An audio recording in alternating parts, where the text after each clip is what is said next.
Its location and features match the citadel in the mountains northeast of the Soviet base camp. Built during the time of Alexander the Great, it was left in ruins following one of Genghis Khan's campaigns. Its occupants changed time and again due to war, and it was expanded on more than one occasion. Ultimately, it fell into the hands of the Soviet philosophers. The Soviet army was using it as the headquarters of its Afghan invasion force.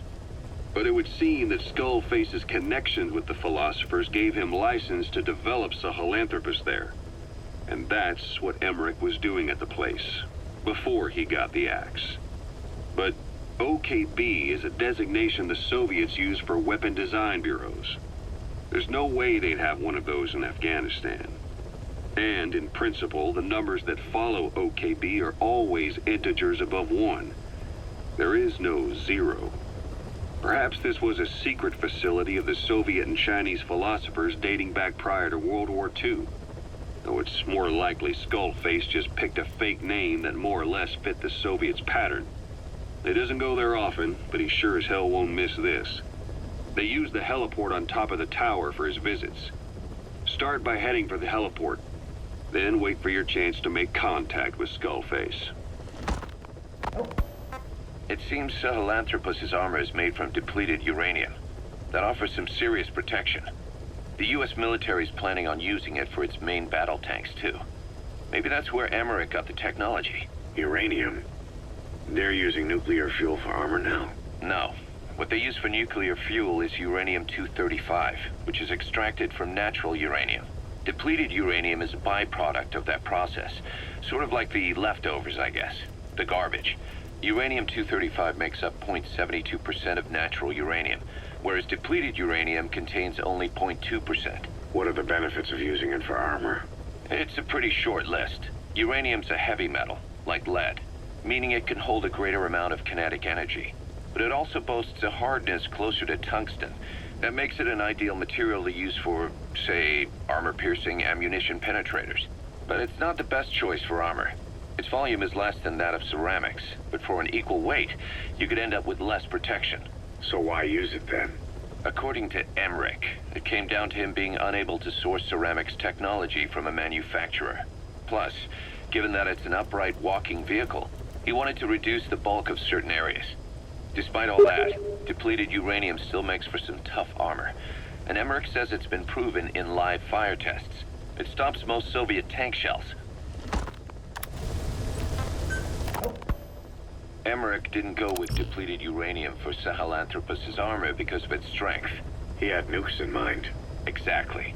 It's meant to use its body as the fuel component for a nuclear weapon. Sahelanthropus uses built-in uranium enrichment archaea to melt its own body and extract uranium-235 from the depleted uranium in its armor. Those archaea perform the enrichment in an extremely short time. The concentration jumps by a factor of several hundred, from 0.2% to over 90%. The end result being highly enriched weapons-grade uranium. Sahelanthropus's body itself becomes a nuclear bomb. Emmerich says if it were to self-destruct, the nuclear yield would be somewhere in the region of 15 kilotons. Since you need about 50 kilograms of highly enriched uranium to trigger a nuclear reaction, that would mean Sahelanthropus contains something like 23 tons of depleted uranium. That's not very much. No, it isn't. That's about what you'd expect to find in a main battle tank's armor. The point is, it can be transported anywhere, even use its conventional weaponry on the battlefield, and the international community will never suspect a thing. I just received word from the R&D team and the transport team out of Afghanistan. They finished installing Sahelanthropus on the base. It's ours now. All right. Don't let any of the staff touch that thing. Especially Emmerich. Of course. That guy's crush on Sahelanthropus is beyond a joke. Guess he really wants to see his tech stand on its own 2 legs this time. That's not gonna happen. I know it. So you've got no plans to make it operational again? Damn right. Boss, I want to hear it straight from you. Hear what? What the hell do you want with that thing? The drive is busted. It's not like it has a nuke on board. Even if the metallic archaea could turn it into a nuclear weapon, all it can do is self-destruct. Sahelanthropus just isn't a weapon anymore. It'll draw unwanted attention without even being a deterrent. I know. The weapons development strut sank 2 feet under that thing's weight. That's 1 year's drop in a single night. We've started on reinforcing the strut, but there's no guarantee it'll hold up if a storm hits. I know that too. Boss, why keep it? It's a mark. Us Diamond Dogs, we don't have a country to call home. That means we have no past, nothing to prove that we lived. Every one of us threw it all away when we came here. Sahelanthropus is a symbol to show that the likes of us brought at least one crisis to its end. A mark in history. So we can't just fade away. It's of no practical use to us. But we still need it. A symbol of what we've done. I'm glad I sounded you out on this. Snake, on behalf of all of us, I want to thank you. I don't need gratitude. I need security. Keep Emmerich away from that thing. Roger that. Code Talker, what are the metallic archaea? Volcanic craters spewing sulfur. Water hot enough to boil your skin off. Ocean depths of 800 plus atmospheres. Wastelands radioactive enough to kill you where you stand. There are groups of organisms that survive despite. No, because of living in such environments. I've heard about them. Extremo something. Extremophiles. By selecting certain species, then subculturing and repeatedly modifying them, I created a metallic offspring of pure archaea. They subsist on metals rather than organic matter. And some of them even consume uranium? Yes. Uranium enrichment archaea metabolize only uranium-235. As a result, they produce weapons-grade enriched uranium. How is that possible? Consider how plants fractionate carbon isotopes when they conduct photosynthesis. Nature possesses abilities beyond our imagination. So it was archaea that brought down your chopper? Corrosive archaea, yes. They oxidize metals, feeding off the energy in the electrons they receive. What became of the wreckage? We had the R&D team retrieve samples for study in airtight plastic containers, of course. Prudent. We shall extract archaea from it in good time. They should help you fight back against Blagana. Any chance we could start now? It doesn't have to be a lot. I might just have another use for them. If it's only a small amount you need. That's fine. I'll get the R&D team to assist. Let's go. South Africa was previously suspected of developing nuclear weapons. It already had a conspicuous presence at the UN because of apartheid and its armed expansionism. But when neighboring Angola and Mozambique became socialist countries in '74, South Africa felt hounded into a corner. So it accelerated its nuclear program to protect itself. 3 years later, the Soviets discovered a test facility, and 2 years after that, an American satellite observed a flash in the southern Indian Ocean.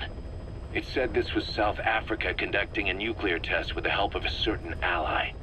Skullface used the situation in South Africa to get this ally to lend a hand. They both wanted nukes, so it was a mutually beneficial relationship. On the surface, anyway. I figure South Africa started getting serious about nuclear weapons production in '75. In '74, the government was still able to get by with bluffing that it had a nuclear arsenal. But the year after, word spread that an independent armed group in the Caribbean was crushed by Cypher for possessing a WMD. That's right, boss. What happened to you and your men was the reason South Africa decided to push ahead with nuclear development. A force independent of any country getting its hands on a nuke. That was a threat to the existence of countries everywhere. It wasn't just South Africa. Your presence pushed a lot of countries to get nukes. The world was scared of you. You were a threat to more than just the Cold War. If nations are gears in a machine, you had the power to smash them loose and watch the whole world grind to a halt. Emmerich uses externally powered legs of his own design. It's bionics technology, a product of the U.S. military's failed attempt to develop a powered exoskeleton. All the wearer has to do is apply a little force, and the actuators continue the movement in that direction. But his legs are unique. Instead of using a hydraulic mechanism, the actuators run off metallic archaea. That increases the actuator's reaction speed and also enables him to lock and release the joints at will. The legs are a nifty little gadget, but they have two clear weaknesses. First, they're dependent on external power, maybe because he built them knowing he couldn't leave his lab. There's no internal battery. That's why they won't work if they aren't plugged in. Second, and this is more than just a weakness, the legs are directly connected to his bones. Could be to minimize signal loss and the order's output to the legs and the drive response from them. Either way, Emmerich has used bolts to attach load-bearing parts directly to his femurs, probably by mimicking surgical treatment for compound fractures and the like. But the end result is those legs and his body are fused together, and that appears to be how he's able to move them so precisely. But that also means that any shock to the legs would be delivered right to his bones by way of those bolts. The same is true if he encounters the corrosive metallic archaea. If the corrosive archaea ate into the exposed bolts, they'd reach the endoskeleton parts and eat through them too in the blink of an eye. The doctor's bones are full of holes to accommodate all the bolts. They're like sponges. If he were to lose the reinforcing part, even the tiniest bit of force or weight would snap his bones. So when I dangled those corrosive metallic archaea in front of him, he realized straight away what would happen. Life wouldn't be worth living if he lost those legs of his. I'd bet that is what the doctor fears the most. I just helped him imagine what it would be like. Thanks to that, I got the information we needed without either of us getting hurt. You know how he is. He's probably already over the shock. The better you know your adversary, the easier it is for you to get information from them. And vice versa.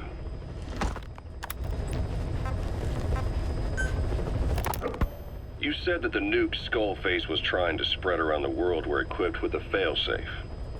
Something that could shut them down at will. His will. Quite so. After all, he needed a guarantee that a buyer wouldn't simply turn the weapons back on him. So how can they be stopped? The criticality trigger, that is, the detonator, is a complete black box design. Any attempt to dismantle it causes it to melt in seconds, using the corroding archaea. The design ensures that no detonation is possible unless he disengages the lock. So he had a way to disengage it remotely. Precisely. The client simply presses a button. At that moment, the detonator begins transmission with a surveillance satellite. The satellite reports to him how the client is trying to use the nuke. If he does not object, the lock is disengaged. But if it's a risk to him in any way... The detonator melts down. The same is true if detonation does not occur within a preset time after the lock is disengaged. The nuke is rendered useless. Who the hell would buy something with strings attached like that? The client would never know until the moment they actually try to use it. Most likely, he would have explained the time delay as the detonators needing time to activate. And he only intended to sell to technologically primitive groups in the first place. Let me guess. He'd claim it was defective and offer a replacement. Shadier than a used car salesman. Skullface shakes your hand like a friend, using the other to control you like a puppet. This is how he works. This is yellow cake that Cypher was having the PFs transport. Before we met you, the boss recovered it from a truck crossing the savannah. Are there metallic archaea inside it? Yes, the archaea metabolize uranium-235 to subsist. They must be stored inside yellow cake, or they cannot survive. So those biological traces we took for impurities were actually the real cargo. Of course, they are deactivated, so they do not trigger a sudden enrichment. They are like baker's yeast. Yet, they do gradually enrich the uranium as they feed. I imagine you detected weapons-grade traces. Yeah, we did. And the malachite that was loaded on the truck had traces of uranium in it, too. So that's the flower, huh? Skullface was gonna sell do-it-yourself nuke kits. The uranium-enriching archaea complete with a user's manual. And the ores with the uranium could be sourced by the client or provided by Cypher. Even the trace amounts buried in common ores can be enriched to weapons-grade uranium by the metallic archaea. Proving that must have been the most important factor of the trials. That and the ability to successfully prevent detonation. So if the amounts of uranium in the ores are low enough, they can get past any inspection. And you only need a tiny amount of the archaea to act as the yeast. No great challenge to smuggle that either. The first step towards saturating the world with nukes. His plan. That was not my intention. My only goal in developing the metallic archaea was to save the Dene. What made you think a tool for creating undetectable nuclear weapons would save your people? After 70 years, the Dene reclaimed the Navajo nation from which we were banished. We bore all the hardships of poverty. But we were proud to live off the land we called our own. But in the moment the atomic bomb was dropped on Hiroshima, everything changed. I don't get it. The nuclear arms race between the US and the Soviet Union began with the end of the Second World War. Suddenly, there was a massive demand for uranium. And it was our ill fortune that the ground beneath the Navajo Nation was rich with uranium ore. The Black Ana government set up mine after mine, and many of the Dene worked them, never informed of any danger. Every day, they went to work with no protection. The slag was simply piled out in the open. When rain fell, uranium traces left behind would seep out, and when the ground dried, it was blown about as dust. Land and water were contaminated, irradiated. Many of us became sick and died. That pain lives on to this day. I had no idea. Wanting more than anything to revive the land my forebears left to me, I was delighted upon discovering microbes that eat uranium.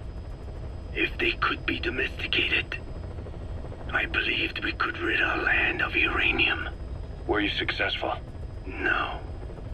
The research called for funding on a colossal scale. But nobody was willing to invest with no prospect of a return. And that's when Skullface showed up. Correct. I can save you and your people. We share the same will. That is what he said to me. And I believed him. Black Ana forced me to abandon my uranium cleanup work and focus on nuclear weapons. And he held all the Dene hostage. Today, the uranium mines within the reservation are finally closing down. It is simply less expensive now to source uranium overseas. New victims, different places.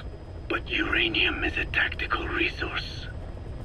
To rely on a foreign country for it is a difficult decision to make. And he was in the perfect place to influence that decision. He could have condemned your people to the mines forever. The contamination comes not only from uranium. The fallout from the Nevada nuclear tests also settled on our lands. As if our fortune were not already bad enough. We are also downwinders. To save the Dene, I must complete my original research. Code Talker. Haven't seen you eat a single thing since you got here. Let me guess. Photosynthesis? Oh? What makes you say that? Well, a long time ago, I knew someone with a similar ability. Well, you are correct. Most of my body is covered with parasites. I supply them with water, and in return, I receive sugars they produce when exposed to light. It isn't just my skin either. The parasites also act as my eyes. They have replaced many of my internal organs as well. It is thanks to them that I live on after over a century. How did you obtain them anyway? Through your research? I would like to say as much, but there is more to it than that. Let me take you back 20 years. I had hit a dead end with my parasite research. Then I was approached by a foundation. They said they had a sample of an unusual strain of parasite. Which foundation? Apparently, they had links to ARPA. But that is all I learned. I was somewhat ignorant of the ways of the world. Just being able to study it was enough for me. Yeah, I've heard that before. Go on. Half in doubt, I visited them to discover the body of an old man. Well, to be precise, his partial remains. A collection of parts, you could say. The man had died in an explosion. An old man, you say? His flesh had not decomposed. In fact, the tissue's cells were still metabolizing. The parasite had infected, or should I say assimilated with, the tissues, and was keeping them alive. I became obsessed with studying the body parts, foregoing food and even sleep. Every day was filled with new discoveries. The parasite's biology, internal anatomy, life cycle. But there was only so much I could learn through observation. And so I made a decision. To truly know the parasites, I had to live with them. So, you implanted them inside you from the dead man's flesh? Correct. It was quite a gamble, whether or not they would adapt to me. But fortunately, it appears I was compatible with them. Or perhaps, through my many years of research, my immune system learned to tolerate them. Were they that body's only parasite? Yes. However, there was a separate specimen that supplied its host with adrenaline in response to pain, and yet another that could control insects at will through secreting heterogeneous pheromones. I wanted exposure to them, to take them into me, but my wishes were denied. Their records, though, provided clues that helped advance my research. Would you care to join me? A life spent never worrying about food is a most wonderful one. I think I'll pass. But thanks. This has been helpful. The one that covers the parasite that lives on the surface of the skull's bodies is what gives them their power, similar to my children who live in my skin. I modified the parasites I isolated from the body of that old man, differentiating them with various abilities. One that can blend perfectly into its surroundings by exposing the pigments in its cells at will. Another that, by harboring multiple species of metallic archaea, can oxidize and reduce metal, isolating the one that covers and transplanting it into an artificial medium should provide the same abilities as the skulls, but they can only subsist within a human body. Once transplanted into the medium, they will eventually die. Another thing, the weakness of the one that covers is desiccation. Their surface moisture loss is greater than ours. The reason they give off mist is to alleviate this by releasing the salts inside them as microparticles. Water vapor condenses around them, appearing as mist. But this dries out the atmosphere until they cannot even produce mist. And once their supply of water from the host runs out, the parasites are in danger. They, along with their host, enter a form of suspended animation. However, a similar effect occurs if they come into contact with a large amount of water. Rain, for instance. The one that covers will temporarily abandon other processes in his eagerness to absorb the water. Pitijolone. Make the weather your ally. There's something I've been wondering. Why are you called Code Talker? During World War II, the U.S. military used the languages of different tribes, including the Navajo, as codes, right? I know the term Code Talker was used to mean people sent to the battlefield to speak in those codes. Were you one of them? Our mother tongue was indeed used for war, but I did not go. I was already over the conscription age. However, I was made to help craft the codes that were spoken. So in a wider sense, you could call me a code talker for that. Navajo is a complex language, and virtually no one outside the U.S. speaks it. They must have thought it was the perfect language to use as a code. Yeah, in the end, the Japanese never cracked it. The cipher is king in information warfare. Of course, they didn't simply speak in Navajo. They created substitutions for words according to a code book, and then translated those into our language. Young Diné was sent to the front lines of the Pacific Theater as code talkers. To fight is an honor for the Diné. They were the pride of our people. But I cannot say this history brings me joy. Words are alive. When they are spoken, life is breathed into them. They become a part of the listener. Our words were transformed into lifeless ciphers and used for war. This, after the Black Ana spent generations suppressing the language. Yeah, I'm sorry. So I guess we shouldn't be calling you Code Talker, huh? No, I do not mind. The reason Skullface called me Code Talker was because I also am responsible for coding language into the vocal cord parasites. I am the same as those young warriors, used for a cipher's sake. I must never forget that. The name, Code Talker, is a lesson carved into my being. You said Skullface ordered you to weaponize the vocal cord parasites. But you also said he wasn't the reason. And he wasn't. I was seduced by the parasites. That is a fact. How?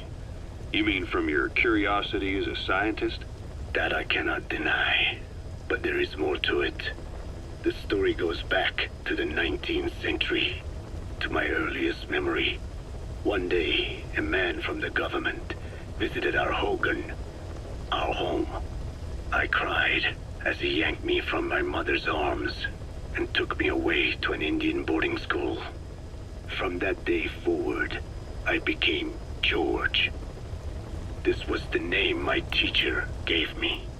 I was forced to give up my Diné name, forbidden from speaking anything but English. If we dared utter a word of filthy Navajo, the teacher made us eat a bar of soap. Yeah. That was the U.S. government's education policy for Native Americans. To erase our words was like erasing our people. Their education was tantamount to ethnic cleansing. Over time, the overt persecution of our language stopped. But to this day, it continues to be eaten away by the lingua franca, that is English. Many of the Diné outside the reservations can speak nothing else. And it isn't just our language. Across the world, minority languages are being destroyed by dominant languages. Many are on the verge of extinction. Enter the vocal cord parasites. Yes, I began thinking that minority languages needed some sort of deterrent against dominant languages. In order that their peoples and cultures would survive. It was then that I came across literature at the Foundation claiming that man acquired language thanks to a type of parasite, one that distinguishes between languages as a precursor to reproduction. If I could just resurrect it, make it more pathogenic, I would have my deterrent against English. But I failed to hide that aim from Skullface. He noticed. Yes, I wanted to retaliate against the English language, though never did I intend to actually use it as he'd planned. You know how the story ends. I was forced to study how to make the parasites compatible with all the world's languages. All but English. However, he in fact secretly isolated an English strain. I will not be held prisoner by the man's phantom. The English strain must not be allowed to exist either. I have no doubt Skullface's plan is almost complete. At that point, I will no longer be of use to him. I must leave behind this record at least. A record of how the ancient vocal cord parasites became these abominable ethnic cleansing parasites. I believe he has two purposes for the ethnic cleansing parasites. The first, as their name suggests, is ethnic cleansing. This conflict between East and West that envelops the world will not last much longer. Once the Cold War ends, and the weight of America and the Soviet Union is lifted away, the ethnic conflicts they kept suppressed will all rise to the surface. It is not difficult to imagine that the radical sides will begin cleansing their adversaries. But what if an ethnic cleansing parasite matching the language of the aggressors were to be unleashed? The aggressors would be washed off the earth. At the very least, the idea that retaliation could eradicate your people would prove a powerful deterrent. The second purpose is the Englishization of the world. To cipher the organization, this is probably their main use. Man thinks in words, or rather, words are man's very means of thinking. If you erase a word representing some concept, the concept itself disappears from the world. Nishone means beautiful in Navajo, but the image that comes to mind when we say Nishone differs from the Blagana's beautiful. An azure sky, a rolling landscape, lush greenery. The meaning we place in Nishone has its roots in Diné culture. If we lose the word Nishone, the images of our beautiful homeland would be washed away into oblivion along with it, just as Orwell indicated years ago. Cipher, being based in America, is pushing Englishization for this very reason. Suppose all 5 billion people on this planet come to read, speak, and think in English. Their wills could also be streamlined under English. Cipher's control would be all the easier. Economic governance would progress in leaps and bounds. The ethnic cleansing parasites would be a great aid in accomplishing this goal. There is no need to destroy every language besides English. All they need to do is weaken other dominant languages competing with it. Russian, Chinese, Arabic. If people know they risk their lives speaking such languages, they will flock to the lingua franca that is English. Cipher need not even focus attention on smaller languages. After all, they are already being eaten away by English. Business, education, film, commodities. English has permeated every area of global society. I can see this when I look at young Dene. Some of them have already lost their grasp of the Navajo language. It is said that over 2,000 languages of the world are facing extinction. This very moment, cultural concepts and forms of expression are disappearing forever. The spread of electronic networks gives greater meaning to Englishization. Networks have no national borders. By basing them on a single language, they can penetrate deeper into and between people. That basic point of unity provides the ideal environment for someone who aims to control people's wills. But how does this differ from building the Tower of Babel? The ethnic cleansing parasites attempt to rob man of his words. Such irony. It was the vocal cord parasites that gave words to him in the first place. Ancient man had no language. Unable to produce complex sounds due to the structure of the throat, he could communicate only through simple vocalizations and gestures. Then the vocal cord parasites infected his larynx. Man's transition to walking upright did not gift him solely with intelligence, but also with his voice. At the time, the vocal cord parasites never harmed man. They merely took a small measure of nourishment.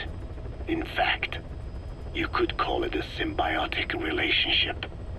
Some animal species use particular vocalization patterns to attract a female and reproduce. Songbirds, certain insects, and also the vocal cord parasites. The difference is that the parasites themselves did not produce sounds. Rather, they had their hosts, man, do it for them.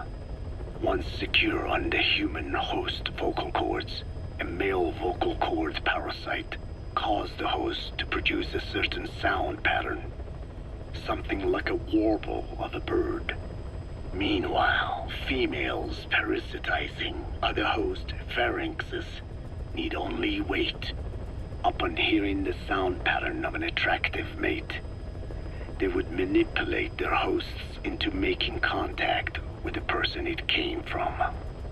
The female traveled through his host's saliva to the other host's vocal cords, where the male was waiting and the pair copulated.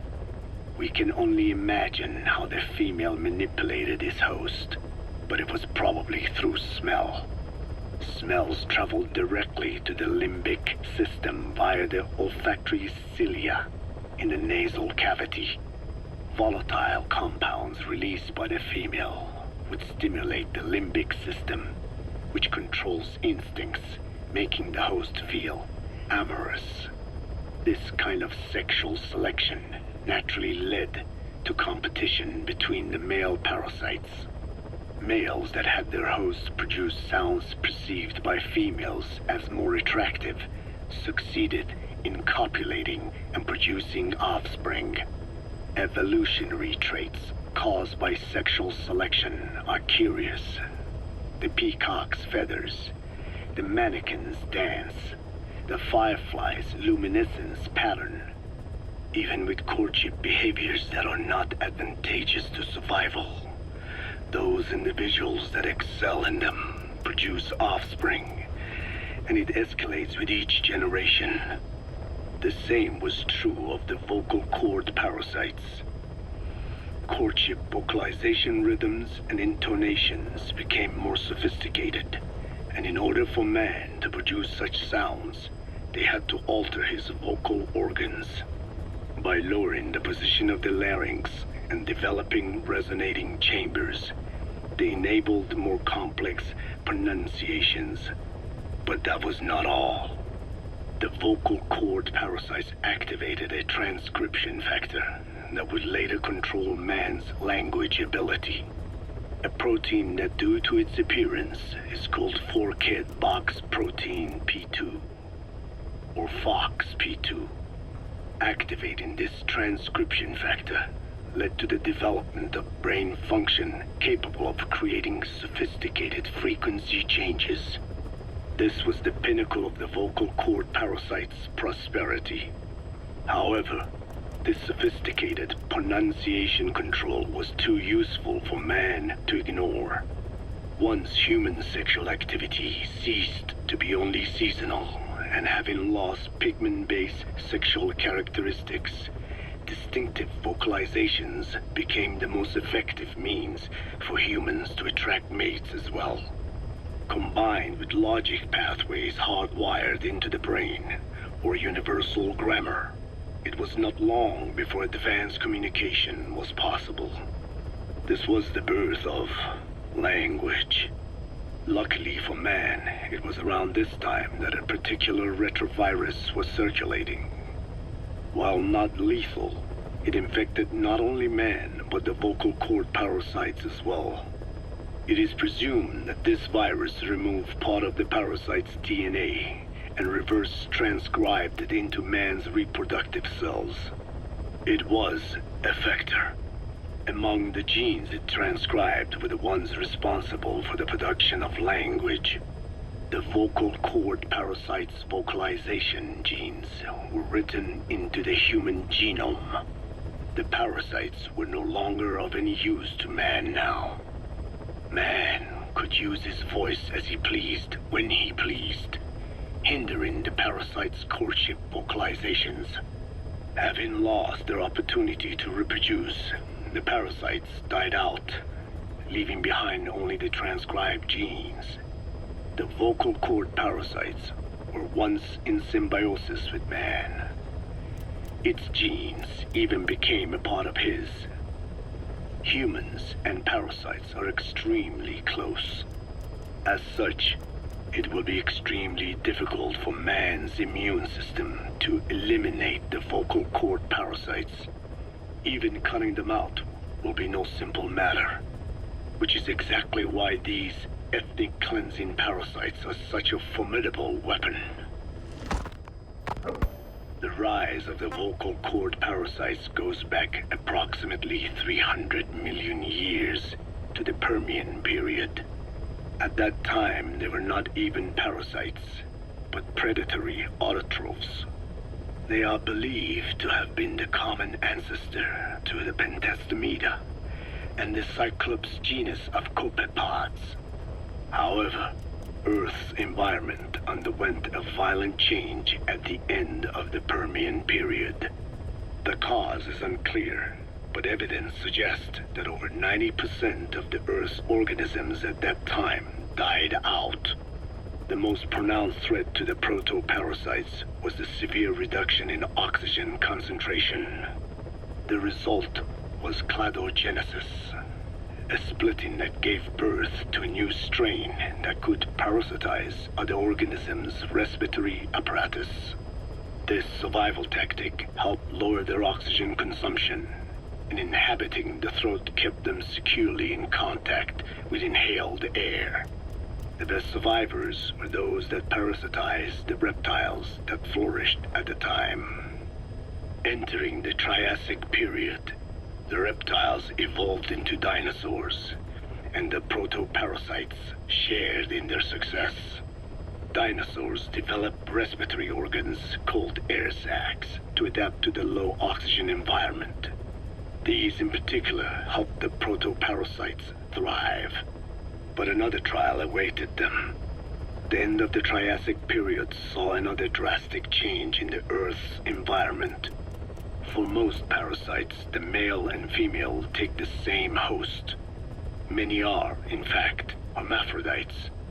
Originally, the vocal cord parasites were as well. But for any strain to ride out a severe environmental change, it must secure a steady pool of genetic diversity. Another split. Now the newest strain procreated with mates found in other hosts.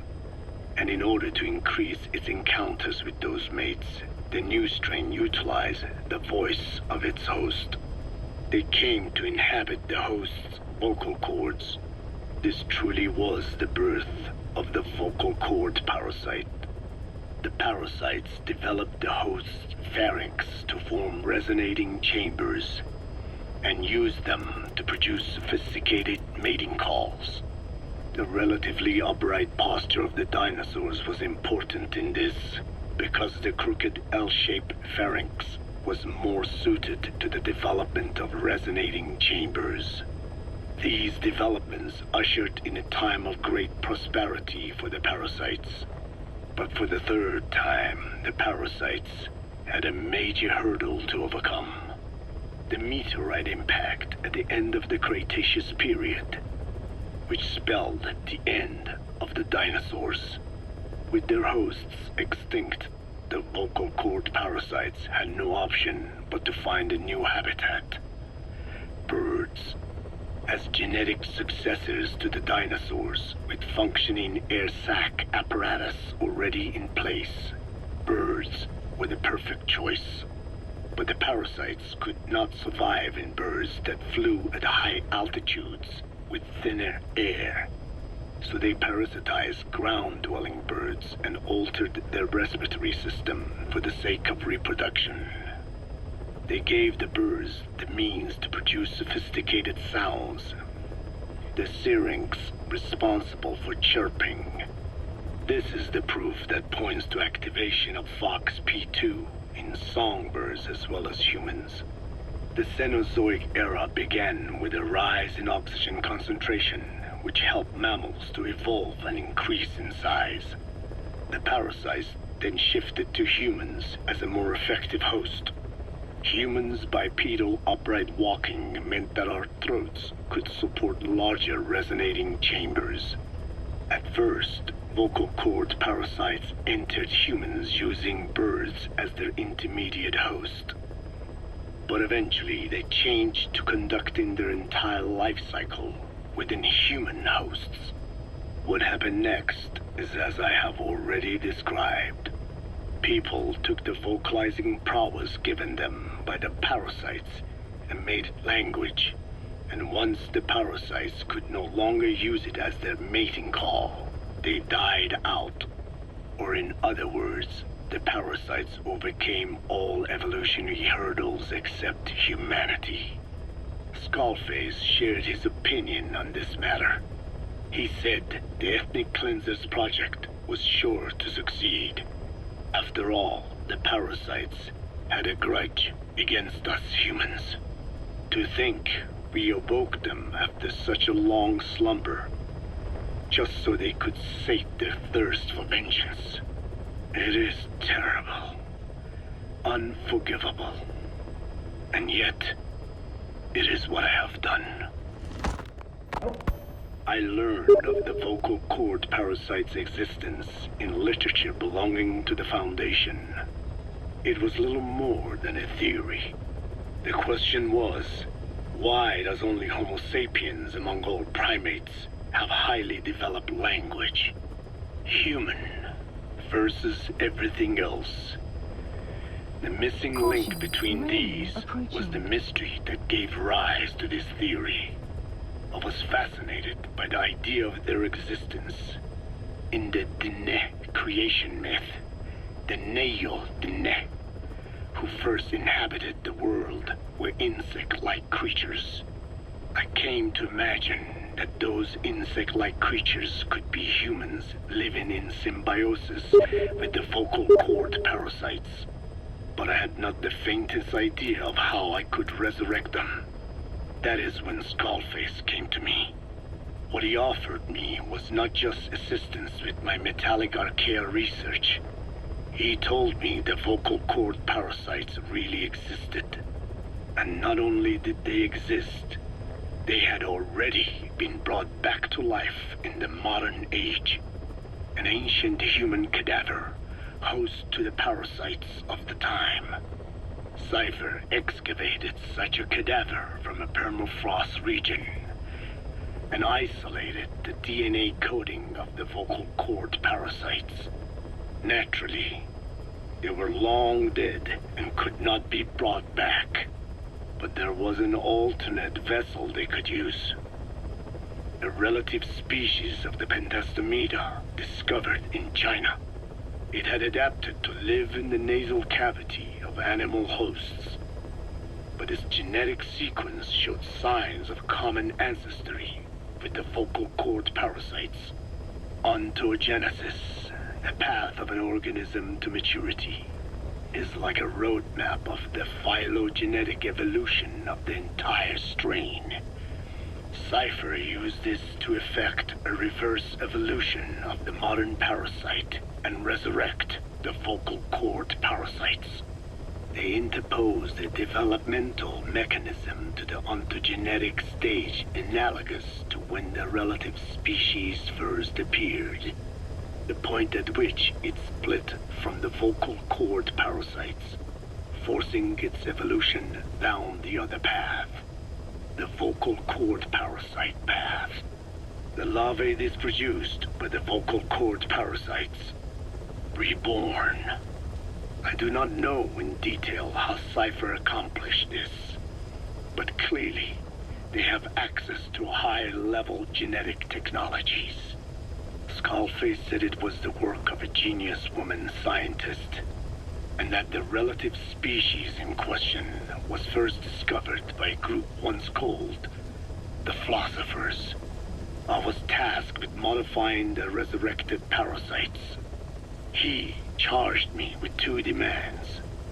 First, to add lethality to these organisms that had once lived in peace with man, by unleashing the larvae's latent desire to consume nutrients from the host's lung tissue, making them eat and eat until the lungs were destroyed. Second, to have both male and female inhabit the same host and copulate then and there only when exposed to specific pronunciations continuously over an extended time. What he would do to the Dene if I failed. I had no choice. Originally, the ultimate objective of the ethnic cleansing parasite project was the identification of not only languages, but of actual cultures. Language is deeply connected to ethnicity, but many languages are employed by multiple ethnic groups, and confrontation between those ethnic groups is by no means rare. If the cleanser parasites were to be a deterrent against ethnic conflict, they had to distinguish between groups using means other than pure language. The original plan called for this to be achieved by differences in the transmission vector. Each ethnic group has different lifestyle customs and eating habits. For instance, parasites living in shallow water and taken in through the skin could be used to target rice farming groups, or parasites using cows as their intermediate host would be ineffective against cultures that abstain from eating beef. But that is a lofty goal indeed. The current parasites mainly rely on droplet transmission. It would take extensive time to alter the transmission route. I eventually learned that the Ethnic Cleansers project had been shut down. It was Skullface, who put it back into operation. But despite that, he told me to forget about the transmission route and just focus on language identification. I do not know why.